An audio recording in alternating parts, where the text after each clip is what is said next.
Turrets. Just when you think you've broken through the enemy's defenses or you've got the jump on an unsuspecting player, you're getting melted by an AI-controlled killing machine with flawless accuracy, planted in an obscure location in anticipation of your attack. Known collectively as one of the most notoriously aggravating ways to die in a multiplayer video game, AI-controlled turrets are not only a staple of almost every team-based shooter, but also the subject of one of the most common complaints among players. Using turrets takes no skill. Well, before this complaint is said, it's normally, these kids are trash, immediately followed by, it takes no skill, it's overpowered, it's no risk, high reward. But how true are any of these statements? Well, obviously this varies from game to game, but if we were just going to give it a little oversimplification, does using AI-controlled turrets genuinely take zero skill whatsoever, regardless of the game? As an extension to that, do turrets even belong in games where the winner should be determined solely by the skill and adaptability of the player or team? Well, let's look at a hilarious occurrence that happened all too frequently in my prime Overwatch days. Every now and then, we'd get a Torbjorn play of the game, except the kill cam would just be his turret locking onto 3 or 4 players and getting the killing blow on them. So, long story short, he did absolutely nothing except place his turret down. And then you get my brother saying, he didn't even get the play! The turret got play of the game! Truly funny, even if we were the ones that got destroyed by it. But this is only funny a few times. Then it starts to really get on your nerves. The idea of the turret is simple. A player can deploy a turret in whatever position they like, and it spots an enemy player in a predetermined radius and continually deals damage to that player until that player either steps out of its line of sight or it is destroyed. The two biggest determining factors of how strong a turret is are its DPS, or damage per second that it can deal to a target, and its radius, the circular field around it that it can acquire its targets within. The higher the DPS and larger the radius, the more powerful a sentry turret becomes. The lower the DPS and smaller the radius, the less powerful it becomes. This is how a turret behaves in every game a turret is featured in, including, but probably not limited to, Team Fortress, League of Legends, Overwatch, The Finals, Fortnite, Call of Duty at one point, and Valorant, among many other games that I won't mention to save time. Just kidding, here we go. Final Fantasy, Divinity, Original Sin 2, Borderlands, Rabbids Sparks of Hope, Warhammer 40,000, Etrian Odyssey 5, Fire Emblem, Binding of Isaac, Perfect Dark, Portal, Risk of Rain, Earth Defense Force, Deep Rock Galactic, Path of Exile, Heroes of the Storm, Terraria, Starbound, Sanctum. But let's focus in on where the main complaints arise with turrets. AAA multiplayer shooters, where turrets that the player can place have the capacity to secure eliminations on opposing players. This is where the water gets a little muddy. Where should we draw the line? Should turrets be completely removed from multiplayer games? Should they be nerfed? Do they take any amount of skill? Well, let's talk about one of the most notoriously annoying ways to die in multiplayer shooters. Off the bat, there's one thing that the player can control in regards to how effective a turret is, and that is its positioning on the map. Whether the objective is moving, like a payload in Overwatch, stationary in the case of the Finals, or constantly changing, like Hardpoint in Call of Duty, the positioning of a turret directly correlates with how effective it is, obviously. If placed ineffectively and in a way that hinders its line of sight, like behind a large piece of cover, that turret is essentially useless. Additionally, we have to take note that if a turret is placed in too much of an exposed area, it will be extremely ineffective, despite the enormous line of sight it has. It will undoubtedly be taken out quickly, being easy to shoot in an exposed area where it's not covered by either your teammates or natural cover. This is about the only challenge a turret-wielding player can and will have. You have to make sure to use your noggin when selecting a location to set up your turret. Without effective placement, its effectiveness is severely undermined. But let's quickly talk about ways to bypass this challenge. In the case of Overwatch, plenty of characters have shields in their kit, like Reinhardt and Sigma, and if Torbjorn's turret is placed in an open location that has an enormous line of sight, and a shield tank hops in front of it, the turret will not only have a very high efficiency, it's also very hard to take care of, despite the open area that it's sitting in. Additionally, the fact that the enemy team has to go out of their way to shoot the turret that takes firepower away from other enemy players, which means that the damage being dealt by one team collectively to another is severely impaired because they're focusing on an AI-controlled turret, while the Torbjorn that placed it is free to do whatever he wants, the fight can quickly become a 5v6 as opposed to the standard 5v5 we see in Overwatch 2. In Overwatch, kills, or picks as they're called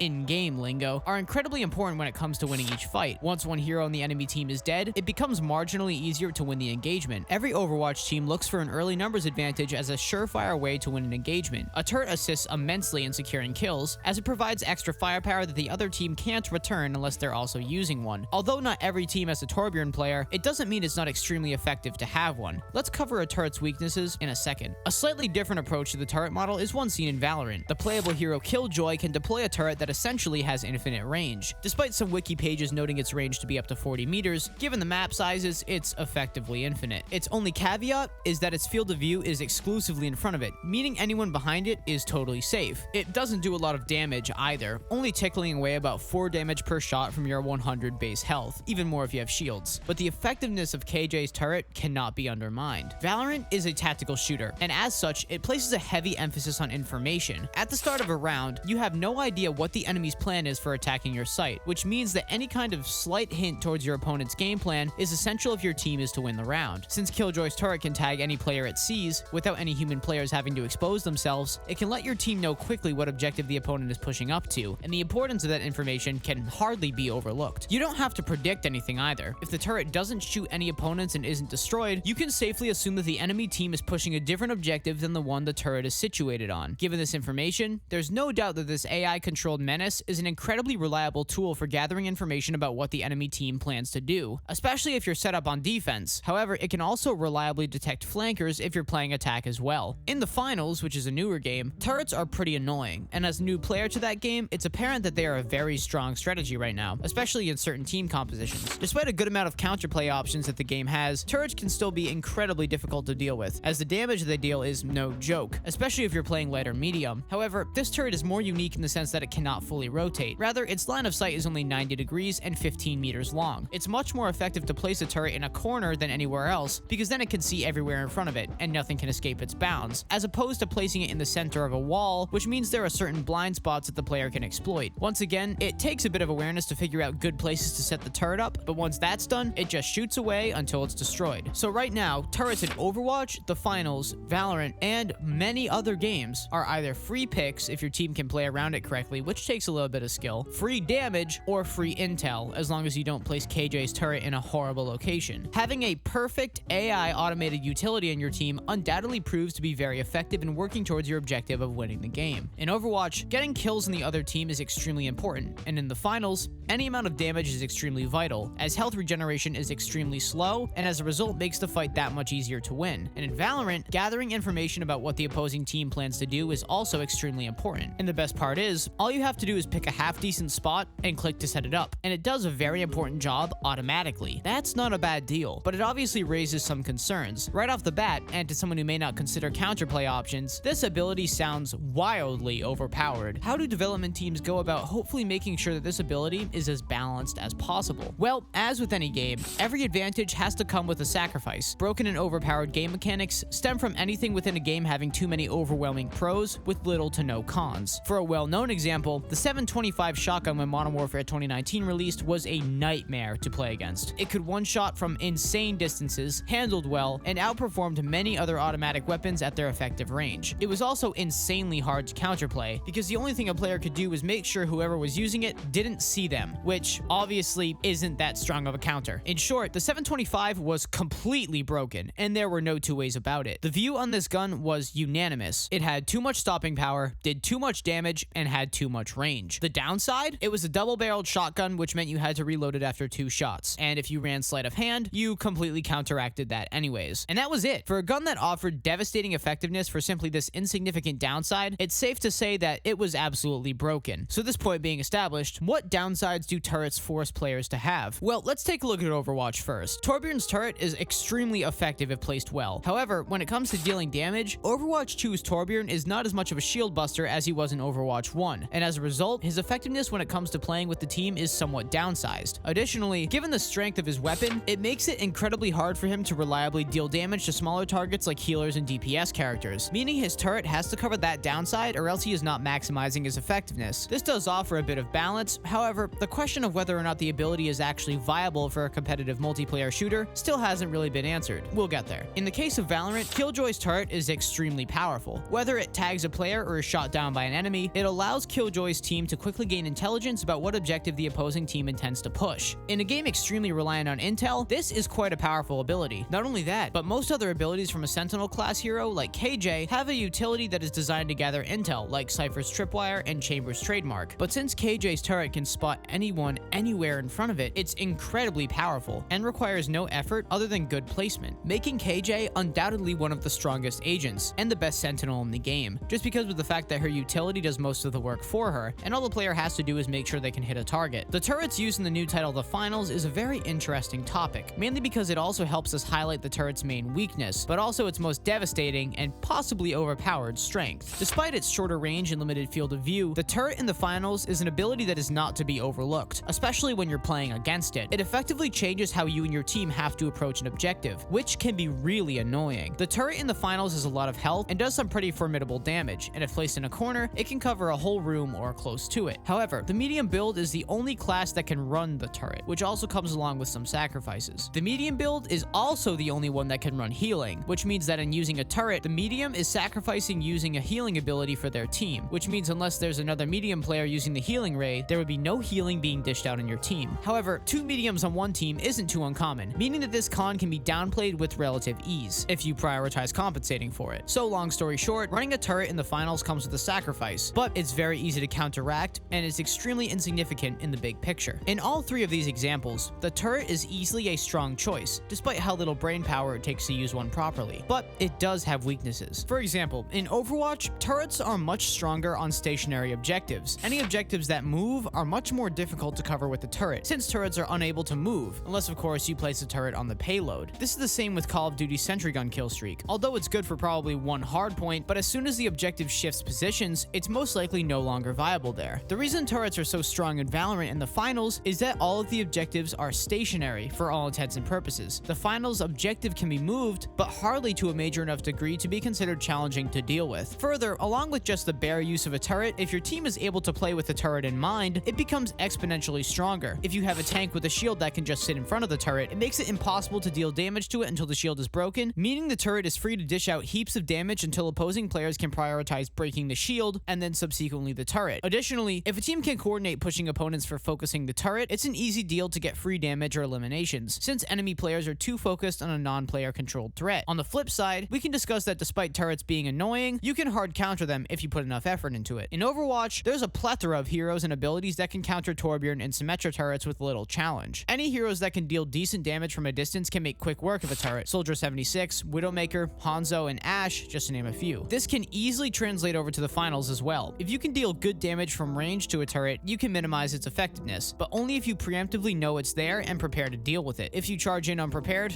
well, you're gonna get melted by it, and probably the team that it belongs to. However, there's more than one countermeasure when it comes to dealing with turrets and shooters. For example, a Sombra hack will also disable a turret in Overwatch, a glitch grenade will render one useless in the final, and a DDoS or EMP in COD will shut one down. Basically, most team-based shooters have some form of EMP that disables turrets extremely easily. Further, you can also throw goo on the turret in the Finals to block its line of sight. This presents the largest issue with the turret. Although it has a lot of counterplay, you have to drastically change your approach to pushing an objective if an enemy team is using one. This is mainly because turrets accomplish something called zoning, which is exactly what it sounds like. It dissuades players from moving into a certain zone on the map until that turret is effectively dealt with. This is where more problems start emerging regardless of the vast options for counterplay that the games offer. See, one of the strongest points that is important to realize is that even though something has counterplay, it doesn't mean it's balanced. For example, let's say a player has to toss in a glitch grenade. Now, not only can that player not fire at the enemy while they're lighting up their glitch grenade, it also gives away the fact that they're pushing in, and maybe a dead giveaway to where they are pushing from, which then alludes back to the point I made earlier. Turrets are just free intel for your team, and there's no two ways about it. Additionally, if a player has to shoot a turret, it's taking away the firepower that should be utilized on opposing players instead. So even with the knowledge of where a turret is, it still has to be focused on to be dealt with, and treated as another priority target, just like another human player would be treated. Although turrets and players aren't one and the same, they still offer the threat of shooting you and dealing damage to you, and they both must be eliminated if you want this threat to go away. So with basically another target being added to the lineup of enemies to take care of, a player or players with their focus on the turret are basically free to be taken advantage of by the opposition, in the way of either taking lots of damage, getting eliminated, giving away their intentions or position, and if they're on a timed objective, the turret effectively stalls the clock to allow less time to score points or gain control of the objective point before it expires, because enemy players are forced to slow down and deal with it in one way or another. The only way to truly outplay a turret without slowing down your game plan is to find a position that is out of its line of sight, but that still allows you to effectively damage enemy players. No matter what game you're playing, if you try to go after the turret that's planted by an opposing team, you're sacrificing a lot of the things that I just mentioned. And if you try to focus the turret or dive bomb it by yourself, it's just a death sentence, unless we consider your character has the ability to teleport like Sombra or Yoru. Long story short, turrets are incredibly strong for one major reason that isn't talked about enough, and that is for just having to click once and choose a decent spot, turrets force the opposing team to play drastically differently to maneuver around it, and provide such an immense reward that stems way outside simply the damage that it's capable of doing. So this being said, is it a skill issue to not be able to deal with a turret? Well,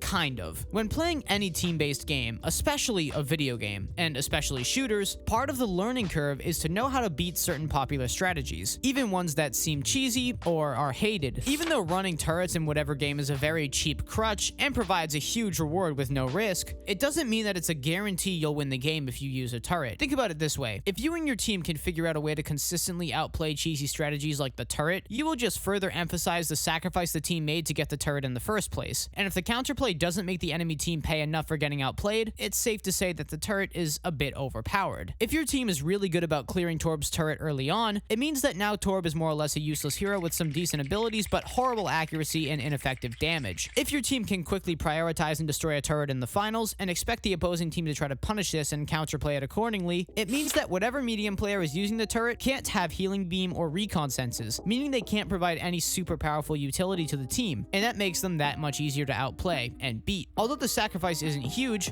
it's still enough to be taken advantage of. Long story short, a turret using character that has any sort of balance will be far less effective if you become good at counterplaying their turret. And to sum it up, countering their biggest strength brings out their largest weakness. And this is not to say that if you can't counter a turret, you're not good. And this also isn't to say that turrets aren't insanely infuriating to play against. Turrets are one of the most unanimously complained about deaths in all of team shooters, at least in my experience and the experience of countless players I've played with. Great players can and have gotten aggravated by turrets. My brother is great at both Overwatch and the finals, and he still hates turrets because they sometimes choke out his aggressive playstyle and kill his teammates, which he also doesn't like, and because frankly, being able to be counterplayed doesn't mean that turrets still aren't extremely cheap options. Being able to have an AI-controlled minion that just gets free damage, free zoning, and free intel for you just from the click of a button is not the most interesting or balanced thing in the world, especially not when you're playing for thousands of dollars in competitive tournaments. But the ability to play around them and being patient and open-minded to solutions about dealing with them is a better place to be than just constantly complaining about them and begging for a nerf that you know will never happen. Once players can find a way to deal with cheap strategies like the turret, it can really emphasize the enemy team's weaknesses, and as a result makes your wins easier and a lot more satisfying. To state my hypothesis about turrets in multiplayer games, turrets are very strong on their own, very disproportionately to how easy they are to use, and that's indisputable. To the next degree, turrets are extremely strong if a team knows how to play around one, but are a huge liability if your opponent knows how to play against them. This is why you see less cheesy strategies being used in extremely high-level play. Higher-level players know how to deal with cheese more effectively, and it becomes easier to then exploit the sacrifices made by the turret-wielding player and win the game. And so, the fact that simply placing a turret in any decent location forces the enemy players to overcome a skill curve in order to learn how to counterplay the turret, forces your opponents to play differently in relation to how the turret is zoning the objective, and is so unbelievably easy that even a toddler could get 100k damage with a turret in Overwatch. I have to say that turrets are undoubtedly unbalanced, to a certain degree. You can abuse low elo players with a turret, but once they hit a high enough level, it